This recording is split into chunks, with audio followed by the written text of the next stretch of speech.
ஆதவர்ஜுனா ஒரு அமாவாசை குடிச்சிட்டு பாட்டில் தூக்கி வீசி எறிஞ்சிருக்கான் மாடி மேலேருந்து. அதை வந்து வீடியோ எடுத்திருக்கான். வீடியோ எடுத்து கொஞ்ச நேரத்தில் வீடியோ கையில் வந்துருச்சு ஆதவர்ஜுனாக்கு. போலீஸ் எடுக்கிறதுக்கு முன்னாடியே நாங்கள் எடுத்துட்டோம். எப்படி வந்துச்சு? கரூரில் 60 கேமரா வச்சு எடுத்த ட்ரோன் ஷாட்டை இன்ன வரைக்கும் போட்டு காமிக்கல நீ. ஆனால் இங்கே மட்டும் எப்படி ஆதாரம் கிடச்சிது? அப்போ நீ பிளான் பண்ணையா? உடனே போலீஸ் அந்த 2 பேரையும் அரெஸ்ட் பண்ணிடுச்சு. மொபைல் ஃபோனை சீஸ் பண்ணி பார்க்குறப்ப அதில் ஃபுல்லாக விஜயுடைய படங்கள் தான் இருக்குது. இந்த பாட்டிலில் ஆளுங்களை, நீ ஏற்பாடு செய்த ஆட்களே இந்த பாட்டிலை எரிய வச்சு உனக்காக உன்னுடைய பேச்சை கேட்குறதுக்காக வந்து உட்கார்ந்த பெண்கள் மேலே நீ ஏற்பாடு செய்த ஆட்களே வந்து சோடா பாட்டில் வீசியிருக்கான், கிளாஸ் பாட்டில் வீசியிருக்கான் அப்படின்னா அந்த மீட்டிங்க்கு வர்ற மக்களை குண்டு வெடிக்கை செய்து ஏகப்பட்ட பேர் செத்துருவாங்க. இந்த அமாவாசை ஆதவர்ஜுனாவும் இந்த ஆதாய சூதாடி நடிகர் விஜயும் இந்த மாதிரி ஒரு குண்டு வெடிப்பு சம்பவம் நடந்துச்சுன்னா ஒட்டுமொத்த தமிழகமும் நமக்கு ஆதரவாக திரும்பவும் பழியை தூக்கி திமுக மேலே போடுறதுக்கு ஆதவர்ஜுனா பிளான் பண்ணிட்டு இருக்காப்புல. மத்திய அமைச்சராக இருக்கிற ராம்தாஸ் அத்வாலே அப்புறம் தமிழ்நாட்டில் தேர்தல் முடிஞ்சதுக்கப்புறம் நாங்கள் வந்து தாவேகா தலைவர் விஜய் கிட்ட பேசி என்டி ஆட்சி அமைக்கிறதுக்கு வந்து பிளான் பண்ணுவோம். அவருக்கு 20 சீட்டு கிடைக்கும், பிஜேபிக்கு 20 சீட்டு, 40 சீட்டு, ஏடிஎம்கேக்கு 80 சீட்டு. அப்போ என்னாச்சு? நாங்கள் 3 பேரும் சேருவோம், சேர்ந்து கூட்டணி ஆட்சி அமைப்போம் அப்படின்னா இதைத்தான் நான் 1 வருஷமாக நான் சொல்லிட்டு இருக்கேன். விஜய் 20 சீட்டு ஜெயிக்கிறது இவிஎம் ஹேட்ச் பண்ணால் மட்டும்தான் பாசிபிள். தமிழ்மெண்ட் நேயர்களுக்கு வணக்கம். இன்று நம் நேர்காணலில் இணைந்திருப்பவர் மூத்த அரசியல் விமர்சகர் டாக்டர் மரியாதைக்குரிய திரு பொன்ராஜ் அவர்கள். வணக்கம் சார். நேற்று அயனாவரத்தில் நடந்த தாவேகா மீட்டிங்கில் ஆதவர்ஜுனா பேசிக்கிட்டு இருந்த சமயத்தில் வந்து கூட்டத்தில் ஒருத்தங்க வந்து பாட்டில் வீசியிருக்காங்க. அந்த பாட்டில் வீசினதை வந்து திமுக காரங்க குறிப்பிட்டு அவர் பேர் சொல்கிறாரு, முக ஸ்டாலின் அவர்கள் சொல்லி தான் வந்து இந்த விஷயம் நடந்திருக்கு அப்படின்னு சொல்லி அவர் சொல்லியிருக்காரு. அதே போல் வந்து அவர் ஒரு கேள்வி எழுப்பியிருக்காரு, எப்படி நாங்கள் வந்து கரூரில் போனப்போ கரூரில் மட்டும்தான் அந்த விஷயங்கள் நடந்ததோ அதே மாதிரி நாங்கள் வந்து பெரம்பூரில் பிரச்சாரம் பண்ணும்போது எதுவும் நடக்கலை, கொளத்தூரில் பிரச்சாரம் போகும்போது தான் வந்து ஆரம்பிச்சது. ஸோ முக ஸ்டாலின் அவர்கள் தான் வந்து திட்டமிட்டு இந்த மாதிரியான விஷயங்கள்லாம் வந்து பண்ணி தாவேகாவோட பிரச்சாரத்தை முடக்க பார்க்குறாரு அப்படின்ற மாதிரி ஒரு குற்றச்சாட்டு வச்சுருக்காரு. எப்படி பார்க்குறீங்க ஆக்சுவலாக? ஆதவர்ஜுனா ஒரு அமாவாசை நம்ம சொல்லலை, அது அவருடைய மச்சினை தான் சொல்லியிருக்காரு. அப்போ அந்த அமாவாசை எப்படியெல்லாம் பிளான் பண்ணுன்றது உங்களுக்கு நல்லா தெரியும். ஒருத்தன் வந்து மேலே 2 பேர் குடிச்சிட்டு பாட்டில் தூக்கி வீசி எறிஞ்சிருக்கான் மாடி மேலேருந்து. அதை வந்து வீடியோ எடுத்திருக்கான். வீடியோ எடுத்து கொஞ்ச நேரத்தில் வீடியோ கையில் வந்துருச்சு ஆதவர்ஜுனாக்கு. எப்படி போலீஸ் எடுக்கிறதுக்கு முன்னாடியே நாங்கள் எடுத்துட்டோம். எப்படி வந்துச்சு? அப்போ நீ கரூரில் 60 கேமரா வச்சு எடுத்த ட்ரோன் ஷாட்டை இன்ன வரைக்கும் போட்டு காமிக்கல நீ, ஆதாரத்தை கொடுக்கல. ஓகே, ஆனால் இங்கே மட்டும் எப்படி ஆதாரம் கிடச்சிது? அப்போ நீ பிளான் பண்ணையா? அப்போ எடுத்த உடனே வந்து திமுக மேலேயும் ஸ்டாலின் மேலேயும் குற்றச்சாட்டு சொல்கிற. ஓகே, அவங்களே அனுப்புனதாக வச்சுக்குவோம். உடனே போலீஸ் அந்த 2 பேரையும் அரெஸ்ட் பண்ணிடுச்சு. எங்கேருந்து பாட்டில் வந்ததுன்னு பார்த்து மாடியில் எவன்டா இருக்கான்னு பார்த்து அரெஸ்ட் பண்ணிட்டாங்க. அந்த 2 பேருமே தாவேகா கட்சிக்காரங்கன்னு போலீஸு சொல்கிறாங்க. அது உண்மையாக விசாரித்தா தான் நம்மளுக்கு தெரியும். ஆனால் தாவேகா கட்சிக்காரங்க தான் அவங்களுடைய மொபைல் ஃபோனை சீஸ் பண்ணி பார்க்குறப்ப அதில் ஃபுல்லாக விஜயுடைய படங்கள் தான் இருக்குது, விஜயனுடைய வால்பேப்பர் தான் இருக்குது அப்படின்றத அவங்க பார்க்குறாங்க. அங்கே 2 பேர் குடிப்பாங்க, குடித்த மாதிரி சண்டை போடுற மாதிரி பண்ணுவாங்கன்னு சொல்லி நீ வந்து மேடையில் பேசுகிறாரு. அதுதான் அங்கே நடந்திருக்கு. நீ என்ன ஸ்கிரிப்ட் சொல்கிறியோ அதுதான் நடந்திருக்கு. அந்த ஸ்கிரிப்டை அப்படியே டிவி மீடியாக்கள் வந்து ஒளிபரப்புது. அப்போ வந்து உன் ஸ்கிரிப்டட் வெர்ஷன் அங்கே செயலாக்கப்பட்டிருக்கு.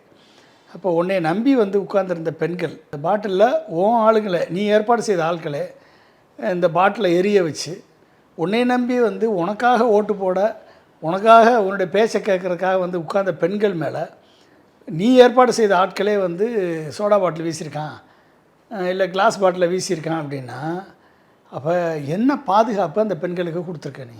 ஆனால் அவர் சொல்கிறாரு, அதாவது இந்த மாதிரியெல்லாம் வந்து போலீஸ் சொல்லக்கூடாது, அதாவது 2 பேர் வந்து குடிச்சிட்டு பாட்டில் மாற்றி வீசிக்கிட்டாங்க அப்படின்ற அந்த காரணத்தெல்லாம் சொல்லக்கூடாது, ப்ராப்பராக விசாரணை பண்ணி இதுக்கு பின்னாடி யார் இருக்கா அப்படின்றதெல்லாம் நடந்தது தானே இவன் சொல்கிறான். அங்கே என்ன பண்ணாங்களோ அது தானே சொல்கிறான்.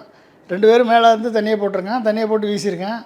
அவன் நீ சொன்னது தானே அவன் போய் போலீஸ்கிட்ட சொல்ல போனான். நீ என்ன நடந்ததை சொல்கிற, அப்போ நீ தான் ஏற்பாடு பண்ணியிருக்க தானே அர்த்தம். அது வேறு என்ன இருக்குது? எனக்கு என்னென்னா பயம் அப்படின்னா, இவர்களது செயல்பாடுகள் ரொம்ப ஒரு தீவிரமான செயல்பாடுகளாக இருக்குது.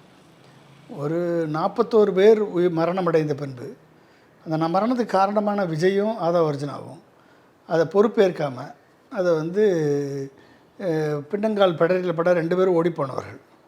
ஓடி போய் 1 மாதம் வெளியே வராமல் பிஜேபி காலில் போய் விழுந்து சிபிஐக்கு கேஸை மாற்றி இன்றைக்கி விஜயை சிபிஐ குடிமையில் மாட்டி விட்டவர் இந்த ஆதவர்ஜுனா. அப்போ வந்து இவர்கள் வந்து பழியை தூக்கி செந்தில் பாலாஜி மேலேயும் தமிழக அரசு மேலேயும் போட்டுட்டு போலீஸ் மேலே போட்டுட்டு ஒட்டுமொத்த பழியும் இவங்களுக்கு எதுவுமே தொடர்பு இல்லாத மாதிரி அந்த 41 மரணத்திற்கு இவர்களுக்கு எந்த தொடர்பும் இல்லை அப்படின்ற மாதிரி ஒதுங்கிட்டு ஓடியவர்கள் இவர்கள். ஆனால் இப்போ ரீசெண்டாக வந்த வீடியோ கிளிப்பிங்ஸ் எல்லாம் வந்து ஜனநாயகன் படம் ஷூட்டிங்காக தான் இந்த கூட்டத்தை ஏற்பாடு பண்ணி இத்தம்பெரிய கூட்டத்தில் ஏற்கனவே ஒரு கூட்டத்தை கொண்டாந்து இடித்து மோதி இப்படி ஒரு நெரிசல் ஏற்பட்டு உயிரிழந்தாங்க என்பது வந்து நம்மளுக்கு வெட்ட வெளிச்சமாக தெரியுது. இது சிபிஐ இன்னும் விசாரித்து என்ன சொல்கிறாங்கன்னு தெரியல. இது வந்து ஒரு கணக்கு. நேற்று நடந்த சம்பவம் இந்த சோடா பாட்டில் பீச், இதுவும் இவங்க ஏற்பாடு பண்ணி நீங்கள் பார்த்தீங்கன்னா இந்த பிஜேபிக்காரன்லாம் வந்து என்ன பண்ணுவான்னா சொந்த வீட்டுக்கு தானே குண்டு வீசுவான். குண்டு வீசிட்டு எனக்கு ஆபத்து இருக்குன்னு சொல்லி போலீஸ் பெர்மிஷன் போய் போலீஸ் ப்ரொடெக்ஷன் வாங்கிக்குவான். நம்ம பார்த்துருக்கோம், எத்தனை கேஸ் பார்த்துருக்கோம். பிஜேபிக்காரன் குண்டு வீசி சொந்த வீட்டு மேலே அவனாக குண்டு போட்டுட்டு எனக்கு வந்து ஆபத்து இருக்குது உங்களுக்கு போலீஸ் ப்ரொடெக்ஷன் கொடுங்கன்னு சொல்லி வாங்கிக்கிடுவான். இது வந்து இவங்க பண்ணது. இப்போ விஜய்க்கு மட்டும் போலீஸ் ப்ரொடெக்ஷனா, நம்மளுக்கு வேணாமா போலீஸ் ப்ரொடெக்ஷன் அப்படின்னு ஆதவர்ஜுனா நினச்சிருக்கலாம். ஏன்னா இத்தனை கோடி செலவழிச்சிட்ருக்கோம், நம்மளுக்கு வேணாமா போலீஸ் ப்ரொடெக்ஷன் நினச்சிருக்கலாம் ஒருவேளை. அதனால் இந்த ஒரு சம்பவத்தை உருவாக்கியிருக்கலாம்.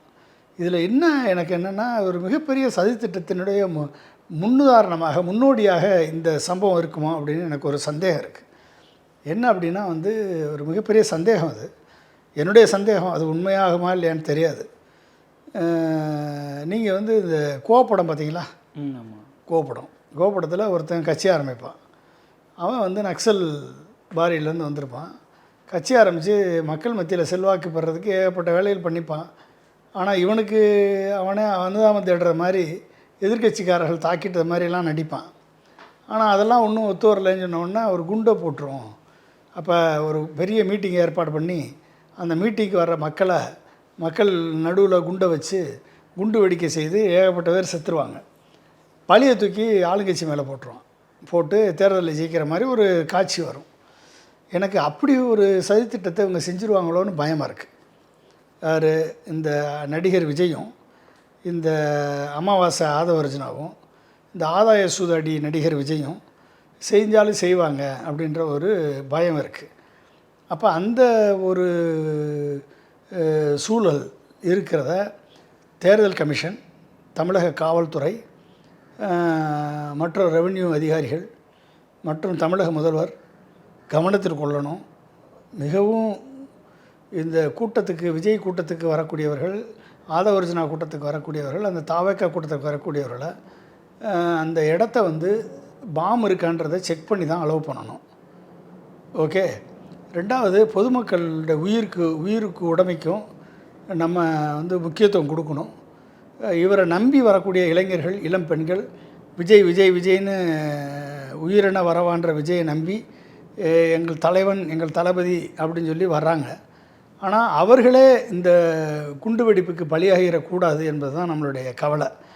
அப்படி பொதுமக்கள் வந்து கொஞ்சம் ஜாக்கிரதையாக போய் ஜாக்கிரதையாக விஜயுடைய கூட்டத்தை அட்டன் பண்ணி உயிரோடு திரும்பணும் அப்படின்றது தான் நம்மளுடைய அக்கறை.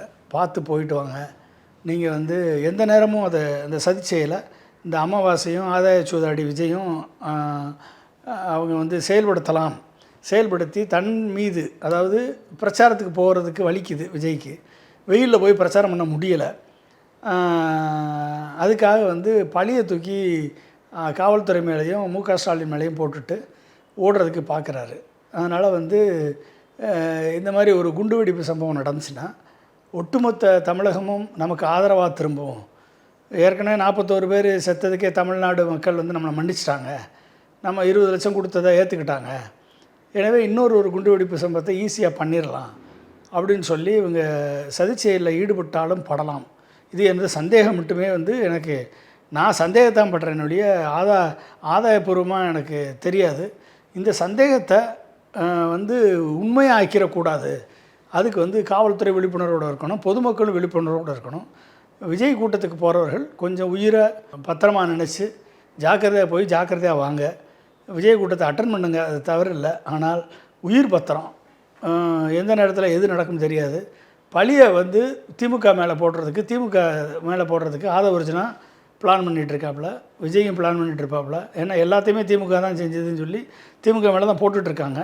எனவே பழியை திமுக மேலே போட்டு பல்வேறு நபர்களை இவர்கள் வந்து இப்படிப்பட்ட ஒரு சதி செயலை அரங்கேற்றுவதற்கு இவர்கள் தயங்க மாட்டார்கள். அப்படிப்பட்ட ஒரு நபர் தான் இந்த அமாவாசை ஆதவர்ஜுனாவும் ஆதாய சூதாடி விஜயும். எனவே வந்து இவர்களை வந்து நீங்கள் பொதுமக்கள் வந்து கொஞ்சம் எச்சரிக்கையோடு போயிட்டு வரணும் அப்படின்றத நான் கேட்டுக்கிறேன். இளைஞர்களும் இளம்பெண்களும் தன் வாழ்க்கையை தொலைச்சிடாதீங்க, பார்த்து போயிட்டு வாங்க அப்படின்றத நான் கேட்டுக்கிறேன். போலீஸ் வந்து பாதுகாப்பு இல்லை அப்படின்னு இவங்க சொல்கிறது வந்து ஒட்டுமொத்த போலீஸையும் இவங்களுக்கு ஆதரவாக திருப்ப முடியாது, இவங்களுக்கு டிப்ளாய் பண்ண முடியாது. எனவே வந்து போலீஸ் வந்து விஜய் எங்கே போகிறாரோ அந்த இடத்துல ஒரு பேரிகேட் அமைச்சு விஜய் போகிற வாகனமும் கூட போகிற 4 வாகனத்தை மட்டும்தான் அந்த அந்த கூட்டத்திலேருந்து அடுத்த கூட்டத்துக்கு போகிற வழியை வந்து சானிடைஸ் பண்ணணும். வேறு யாரும் கூட பைக்கில் போக விடாமல் க்ளோஸ் பண்ணி அதை வந்து கண்ட்ரோல் பண்ணக்கூடிய நிலையை வந்து ஏற்பாடு பண்ணி விஜய் அதிகமான கூட்டங்களுக்கு பேசுவதற்கு வாய்ப்புகளை காவல்துறை ஏற்படுத்தி, எலெக்ஷன் கமிஷனுக்கு காவல்துறை ஏற்படுத்தி கொடுக்கணும். ஏன்னா வந்து 1000 பேரை கூட்டிட்டு மெட்ராஸ் ரோட்டில் ஏற்கனவே டிராஃபிக்காக இருக்க ரோட்டில் 1000 பேரை கூட்டிட்டு ஸ்லோவாக போய் நீங்கள் வந்து ட்ரோன் ஷாட்டு பார்த்தீங்கன்னா உங்களுக்கு நல்லா தெரியும். ஃப்ரண்ட்டில் எல்லாமே காத்தாடி கிடக்கும், ஒருத்தரும் இல்லை, ரோடு கிளியராக இருக்குது, ஆனால் அதில் வேகமாக போக மாட்டாங்க. இது இவங்க திட்டமிட்டு செயல்படுத்தி ஒரு கூட்டத்தை, செயற்கையான கூட்டத்தை உருவாக்கி மக்கள் வெள்ளம் திரண்டு வருது விஜய்க்கு, யாருமே இதுக்கு மாதிரி வரலை அப்படின்ற ஒரு பிம்பத்தை கட்டமைக்கிறாங்க. கட்டமைப்பதன் மூலமாக இவர்கள் வந்து இவர்களுக்கு செல்வாக்கு இருக்கின்ற மாதிரி ஒரு பிம்பத்தை கட்டமைக்கிறாங்க. இந்த கட்டமைப்புகள்லாம் வந்து எலெக்ஷன் கமிஷன், காவல்துறை பலியாகி விடக்கூடாது.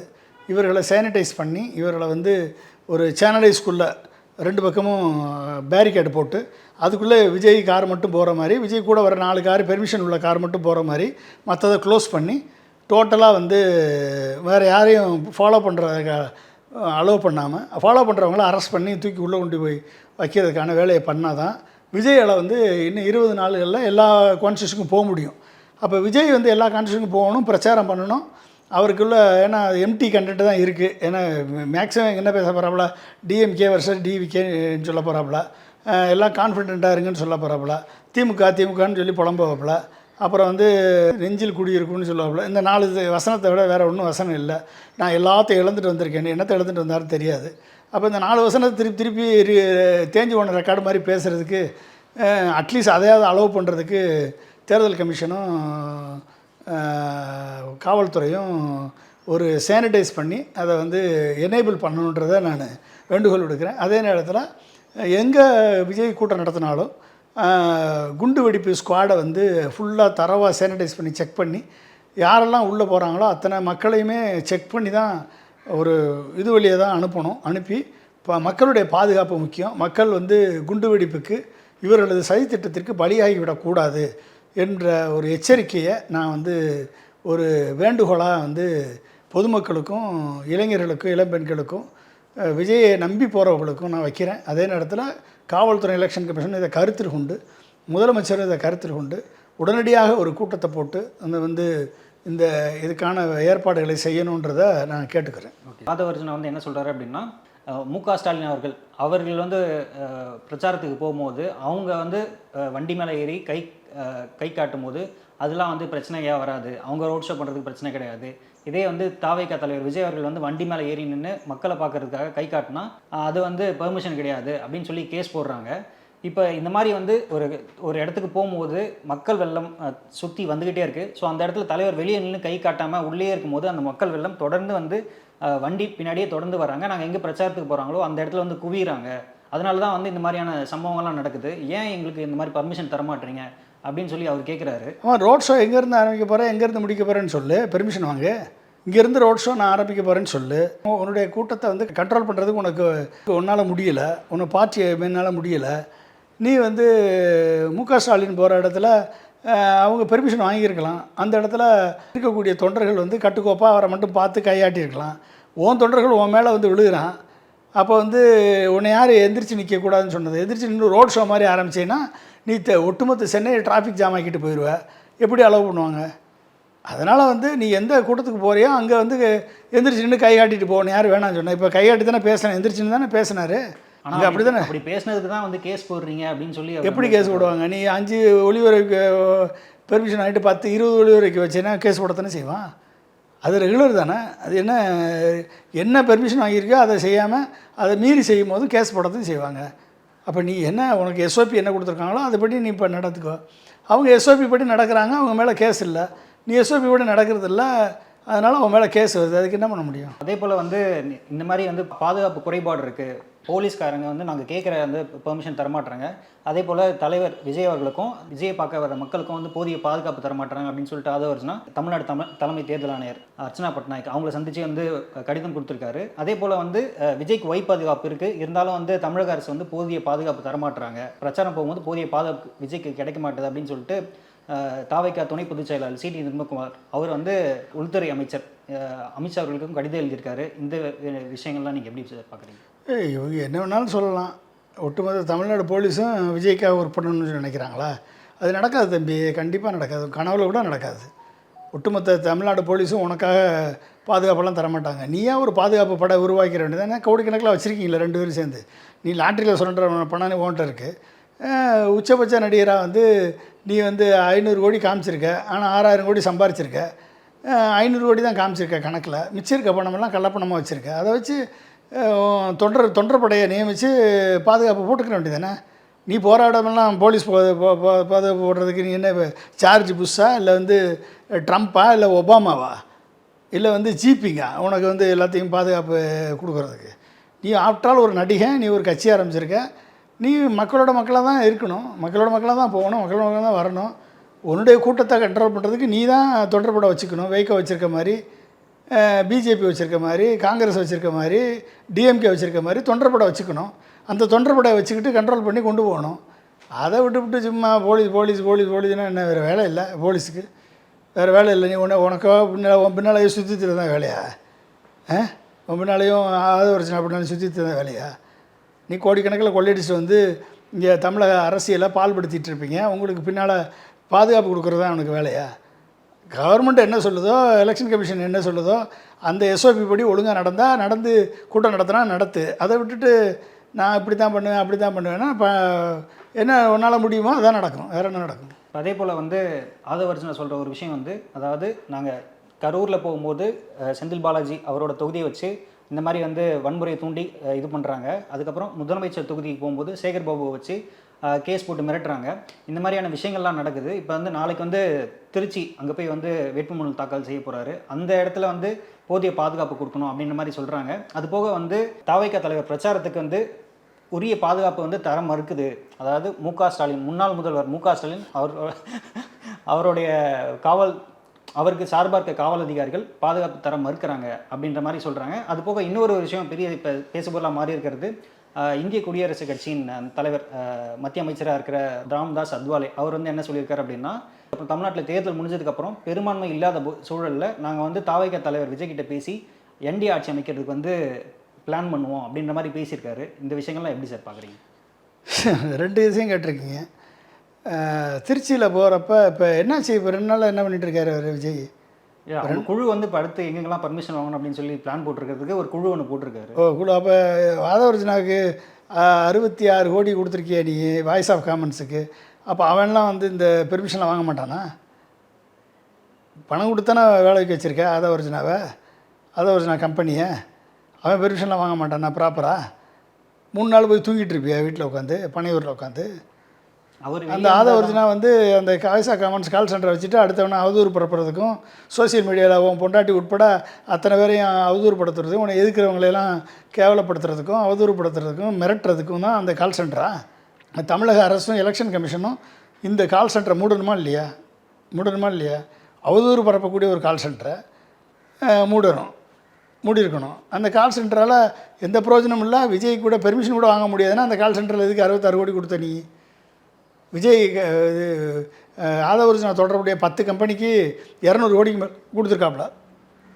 200 கோடிக்கு மேலே கொடுத்துருக்காப்புல விஜய். இது வந்து ஒயிட் பணத்தை ட்ரான்ஸ்ஃபர் பண்ணியிருக்காப்புல. கள்ளப்பணம் எவ்வளோ ஆதவர்ஜனா லாட்ரி சுரண்டல் பணத்தை எவ்வளோ கள்ளப்பணத்தை உள்ளே கொண்டாந்து இறக்கிருக்கான்னு தெரியாது. இதை வந்து இடி விசாரிக்கணுமா இல்லையா, என்ஃபோர்ஸ்மெண்ட் டைரக்டர் விசாரிக்கணுமா இல்லையா, விசாரிக்கணும். இப்போ இதெல்லாம் வந்து என்ன சொல்கிறது, இது ஒன்று. ரெண்டாவது, திருச்சிக்கு போய் என்ன பண்ணணும் போலீஸு, ஏர்போர்ட்லேருந்து எந்த இடத்துக்கு போய் நாமினேஷன் பண்ண போறியோ அங்கே 4 கார் தான் அலௌடு, இல்லை ஒரு கார் தான் உள்ளே போக முடியும். இதை வந்து ஃப்ரம் த என்ட்ரியிலேருந்து அது வரைக்கும் இடையில எவன் பண்ணாலும் அரெஸ்ட் பண்ணுங்களேன். இடையில எவன் பைக்கில் வந்தாலும் அரெஸ்ட் பண்ணி உள்ளே கொண்டு போங்க, தூக்கி உள்ளே போடுங்க, 1 மாதத்துக்கு குண்டர் சட்டத்தில் போடுங்க. ஆனால் ஏன்னா அவங்க தான் வந்து சட்டம் ஒழுங்கு கெடுக்கிறான்னு சொல்லி இவனே கம்ப்ளைண்ட் பண்ணுறான், அவனை தூக்கி உள்ளே போடுங்க.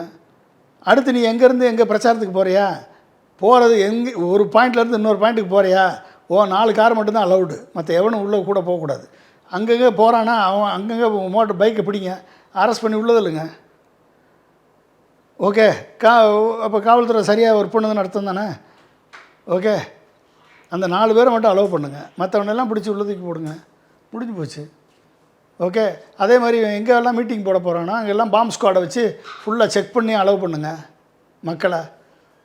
ஓகே, ஒட்டுமொத்தம் பாம்பு நம்ம என்ன நேரத்தில் எதை பண்ணாங்கன்னு நம்மளுக்கு தெரியாது, அதெல்லாம் செக் பண்ணி அலோவ் பண்ணுங்கள். இதெல்லாம் பண்ணிங்கன்னா எலெக்ஷன் கமிஷன் சரியாக இருக்கும்.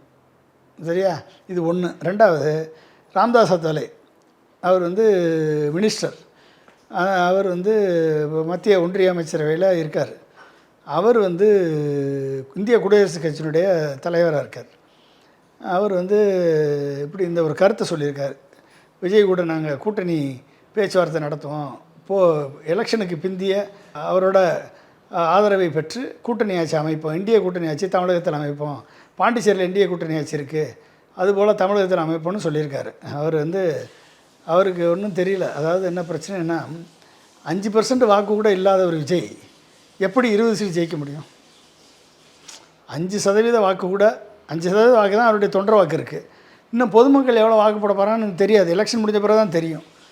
அதுக்குள்ளே எப்படி வந்து அவர் 20 சீட் ஜெயிப்பாருன்னு அவர் கணிச்சார். அப்போ என்ன அர்த்தம்? ஏன் விஜய் வந்து 234 சீட்டையும் ஜெயிக்க மாட்டாருன்னு நம்பிக்கையோடு இருக்கார். அவர் நம்பிக்கையோடு இருக்கார் விஜய், நான் தான் முதலமைச்சர் ஆக போகிறேன்னு. ஏன் அந்த நம்பிக்கையை அவர் சந்தேகப்படுறாரு ராம்தாஸ் அத்வாலே? அவர் முதலமைச்சர் ஆயிடுவார் அப்படின்னு சொன்னால் ஓகே, அவருக்கு செல்வாக்கு இருக்குது அப்படின்னா ஓகே, சரியா. அவரோட கூட்டணி ஆட்சி அமைப்போம்னா என்ன அர்த்தம்? அவருக்கு 20 சீட்டு கிடைக்கும், பிஜேபிக்கு 20 சீட்டு, 40 சீட்டு, ஏடிஎம்கேக்கு 80 சீட்டு. அப்போ என்னாச்சு, நாங்கள் 3 பேரும் சேர்ந்து கூட்டணி ஆட்சி அமைப்போம் அப்படின்னா, இதைத்தான் நான் 1 வருஷமாக நான் சொல்லிகிட்டு இருக்கேன். உங்கள் எத்தனையோ பேட்டியில் நான் சொல்லியிருக்கேன். இது வந்து இவிஎம்ஐ ஹேட்ச் பண்ணால் மட்டும்தான் இது பாசிபிள். விஜய் 20 சீட்டு ஜெயிக்கிறது இவிஎம்ஐ ஹேட்ச் பண்ணால் மட்டும்தான் பாசிபிள். தனியாக மக்கள் செல்வாக்கை பெற்று ஜெயிக்க முடியாது. அதே மாதிரி பிஜேபி 20 சீட்டு ஜெயிக்கிறது இவிஎம்ஐ ஹேட்ச் பண்ணால் மட்டும்தான் பாசிபிள், இல்லைனா ஜெயிக்க முடியாது. ஏடிஎம்கே 60 சீட்டு வருமா அப்படின்னா, ஏடிஎம்கே 60 சீட்டு வர்றதுக்கு வாய்ப்பு இருக்குது. ஏடிஎம்கே ஏற்கனவே 70 சீட்டு பெற்றது, 64 சீட்டு வாங்கினது, அந்த 60 சீட்டு திரும்பி வருவதற்கு வாய்ப்பு இருக்குது. ஆனால் பிஜேபியும் விஜய் கட்சியும் ஆளுக்கு 20 சீட்டு வாங்கினா தான், ஏடிஎம்கே 60 சீட்டு வாங்கினா இவர்கள் கூட்டணி ஆட்சி அமைப்பதற்கான வாய்ப்பு இருக்குது. ஓகே, அப்போ வந்து என்டிஏ கூட்டணினால் பெரும்பான்மையாக ஜெயிக்க முடியாதா அப்படின்ற ஒரு கேள்வியும் வந்து எழுதலை சார். பெரும்பான்மை ஜெயிக்க முடியாதுன்றது அவங்க ஒத்துக்கிறாங்க. என்டிஏ கூட்டணி ஆட்சி பெரும்பான்மை ஜெயிக்க முடியாது, விஜய் ஆலையும் பெரும்பான்மை வர முடியாது அப்படின்றத அவங்க ஒத்துக்கிறாங்க. அதனால தான் 2 இடத்துல போய் நிற்கிறாரு விஜய். அதுவும் பிஜேபியினுடைய தூண்டுதலின் பேரில், பிஜேபியுடைய இன்ஸ்ட்ரக்ஷன் பேரில் விஜய் வந்து கிறிஸ்டின் மக்கள் அதிகமாக இருக்கக்கூடிய கான்ஸ்டுவன்சியை செலக்ட் பண்ணி நிற்கிறாரு அப்படின்னா என்ன அர்த்தம்? அப்போ பிஜேபி வந்து அதை விரும்புது, கிறிஸ்தவ வாக்குகளை பிரிக்கணும், திமுகவை தோற்கடிக்கணும் அப்படின்றது அவங்களுடைய எண்ணம். அப்போ வந்து என்னது, விஜய் நின்றதுனால கிறிஸ்தவ வாக்கள்லாம் பிரிஞ்சிருச்சு, விஜய் 20 சீட்டு ஜெயிச்சிட்டாரு, பிஜேபி 20 சீட்டு ஜெயிச்சிருச்சு, ஏடிஎம்கே நான் 60 சீட்டு ஜெயிச்சிருச்சு, அப்போ நாங்கள் 60 80 சீட்டு ஜெயிச்சிருச்சு, அப்போ 120 சீட்டு வந்துட்டோம் அப்படின்றத அவங்க 20 30 அந்த மாதிரி ஒரு காம்பினேஷனில் போட்டு 70 30 20 இல்லைன்னா 80 20 20 இந்த மாதிரி ஏதாவது காம்பினேஷனை போட்டு ஜெயிச்சிச்சுன்னா, திமுகவை எஸ்ஐஆர் மூலமாகவும் இவிஎம் மூலமாகவும் 120க்குள்ளே 110க்குள்ளே லிமிட் பண்ணிட்டோம்னா, திமுக கூட்டணி ஒட்டுமொத்த கூட்டணியை லிமிட் பண்ணிட்டோம்னா நம்ம கூட்டணி அமைச்சிடலான்றது பிஜேபி என்டிஏனுடைய விருப்பம். அப்போ அமித்ஷாவுடைய விருப்பத்தை ராம்தாஸ் அத்வாலே வெளிப்படுத்தியிருக்காரு. அதுக்கு உடந்த தான் விஜய் அப்படின்றத கிறிஸ்தவ மக்கள் புரிஞ்சுக்கணும், முஸ்லீம் மக்கள் புரிஞ்சுக்கணும், தலித் சிறுபான்மை மக்கள் புரிஞ்சுக்கணும், இளைஞர்கள் புரிஞ்சுக்கணும். அவ்வளோதான். சரி, அடுத்து இப்போ இந்த கள நிலவரம் என்னென்ன மாதிரி மாறப்போகுது அப்படின்றத பொறுத்து வந்து பார்ப்போம். மிக்க நன்றி.